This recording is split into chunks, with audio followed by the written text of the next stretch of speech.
ప్రభు దినమందు ఆత్మవశుడై ఉండగా బూరధ్వని వంటి గొప్ప స్వరమును ఆయన విన్నాడు. అండి, గత దినాల్లో నేను చెప్పాను, ప్రభు దినము అనే మాట కనుక రెండు రీతులుగా మనకు అర్థం కావడానికి అవకాశం ఉంది.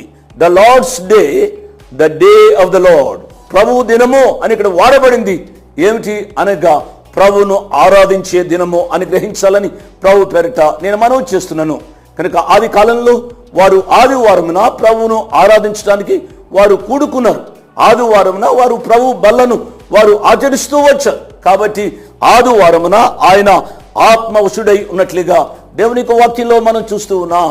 ప్రియా విశ్వాసులారా, ఈ ఆత్మ పారవశ్యంలోనికి వెళ్ళగలిగిన అనుభవాలు మన యొక్క జీవితాలలో ఉండాలని ప్రభు పక్షంగా నేను మనవి చేస్తున్నాను.